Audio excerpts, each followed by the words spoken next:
Bienvenue dans cette nouvelle édition du QG News. Voici les titres. La lutte contre le terrorisme au cœur des préoccupations continentales. Les États africains sont unanimes quant à la nécessité de mutualiser les efforts en ce sens. Ouverture ce mardi à Bata du 3e congrès extraordinaire du Parti démocratique de Guinée équatoriale. L'occasion de désigner son candidat pour la présidentielle de 2016. Et puis art et lien social. Tel est le thème de la 5e édition du festival Dream City qui a fermé ses portes ce dimanche à Tunis. Immersion dans ce journal. Mais avant de développer ces titres, pas question d'annuler les élections en Centrafrique. Malgré les récents troubles qui ont fait des dizaines de victimes, l'autorité nationale des élections a fixé de nouvelles dates pour les échéances électorales. Le référendum constitutionnel aura lieu le 13 décembre 2015, le premier tour des législatives et de la présidentielle le 27 décembre, tandis que le second tour aura lieu le 31 janvier 2016. Comment lutter efficacement contre le terrorisme? La question est plus que jamais d'actualité à l'heure où les groupes terroristes sont de plus en plus nombreux sur le continent. AQMI, Boko Haram, les Chibab, ils sévissent jusqu'à la Corne de l'Afrique. Arwa Barkala. Quels nouveaux défis les menaces terroristes font-ils peser sur le continent africain? En Afrique, depuis l'apparition de Boko Haram au nord du Nigeria en 2002, les problématiques de lutte contre le terrorisme transcendent les frontières. Les sources d'instabilité politique, religieuse et ethnique peuvent, selon le président sénégalais Macky Sall, devenir un terreau fertile et durable des activités parallèles, notamment terroristes.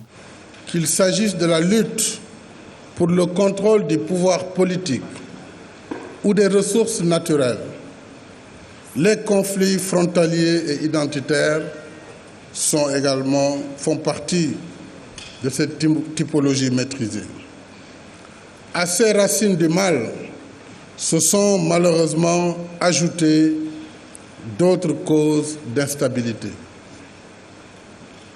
Je pense notamment au trafic de drogue, à la piraterie maritime, à la criminalité organisée et au terrorisme.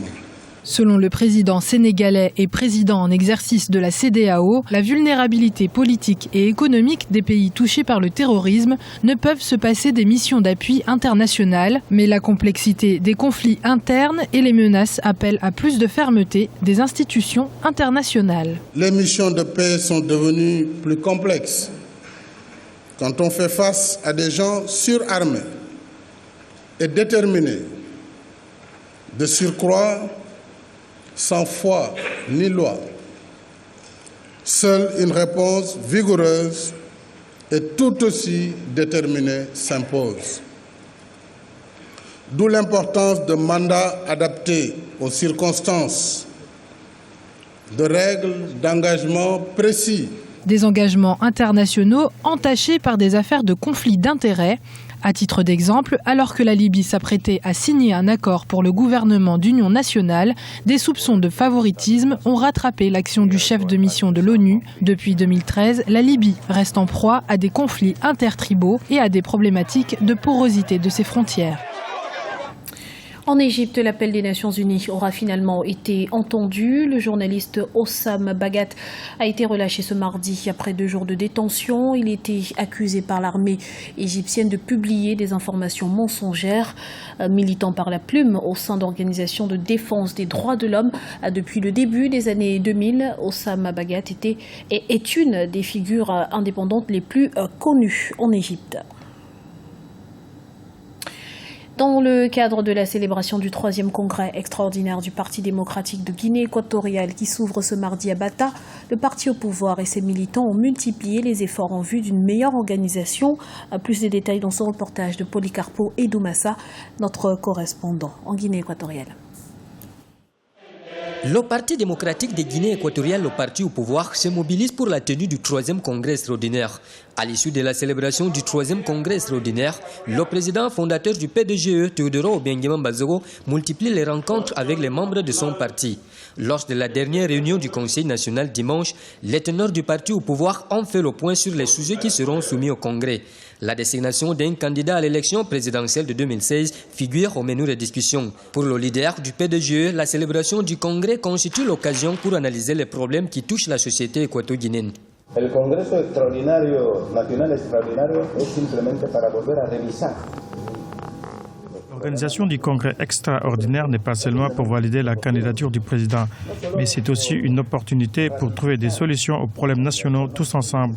J'espère qu'avec le programme qui nous a été présenté, on trouvera des solutions. Espero que el programa que se ha presentado encontremos la solution.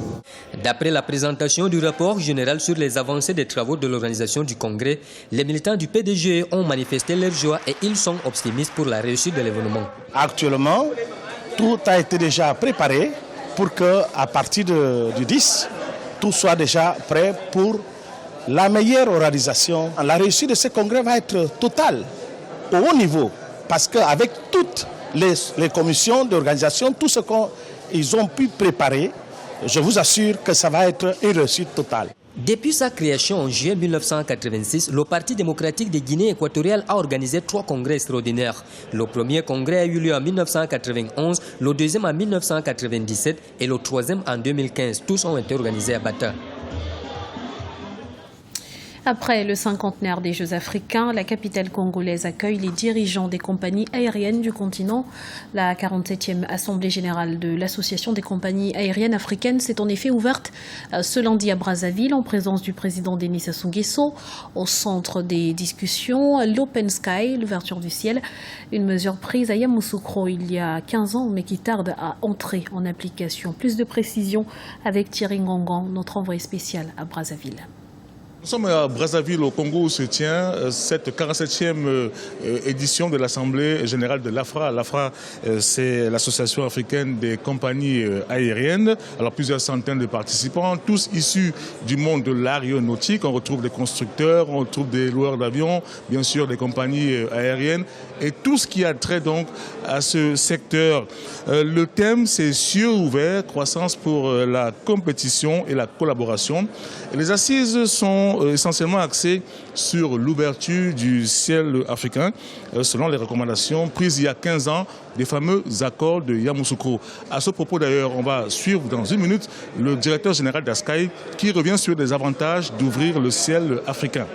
L'accord de Yamoussoukro qui a été conclu par les chefs d'État il y a 15 ans de cela préconise l'ouverture du ciel africain pour les compagnies africaines pour ce qu'on appelle essentiellement la 5e liberté. La 5e liberté, c'est-à-dire la possibilité de voler, de faire des vols entre différents pays, y compris les escales, en prenant les passagers. C'est-à-dire, par exemple, une compagnie basée ici au Congo, Brazzaville, pourra prendre des passagers si elle va, par exemple, vers Togo, Lomé, et puis de Lomé également, elle pourra prendre des passagers et les amener vers, par exemple, Abidjan, en Côte d'Ivoire. Le rideau est tombé ce dimanche sur le festival Dream City en Tunisie, un grand rendez-vous culturel qui avait pour ambition de mettre en exergue le savoir-faire des artisans locaux. Immersion avec Oumou Kalsoumba. 5e édition du festival Dream City à Tunis. Le festival a démarré le 4 novembre et a fermé ses portes le 8 novembre à Tunis. Cette année, ce rendez-vous culturel est placé sous le thème Art et lien social. Dans la même optique que les précédentes éditions, Dream City 2015 a voulu vulgariser l'art contemporain tunisien dans l'espace public. La particularité de cette édition, relancer et promouvoir la vieille ville de Médina. Dream City a été créé en 2007. La problématique, c'était vraiment l'espace public qui était totalement confisqué, qui n'existait plus. Et donc de se réapproprier cet espace public et aussi de réunir les artistes, parce qu'il y avait les artistes du pouvoir qui avaient pignon sur rue et les autres artistes qui n'avaient aucun lieu pour créer. Faire revivre la Médina autrement, pas la Médina forcément des touristes, pas la Médina des marchands, que du marchandage, mais d'avoir une Médina qu'on aime, qu'on se réapproprie. L'exposition intitulée Oucham, le tatouage, est un des moments forts du festival, car le tatouage en Tunisie a une dimension traditionnelle et rituelle. Avant, on associait les tatouages à des rites pour éloigner les mauvaises sœurs, pour peut-être soigner, ou pour affilier des gens à une tribu ou à une autre. Ils sont le plus souvent faits dans des conditions sanitaires précaires. La 5e édition de Dream City a célébré l'histoire de la vieille ville de Médina et de ses habitants. Environ 200 personnes ont participé à l'organisation de l'événement et 7000 visiteurs étaient au rendez-vous. C'était le journal de la rédaction. Merci pour votre fidélité. Retrouvez dans un instant une nouvelle édition de l'information sur Africa 24.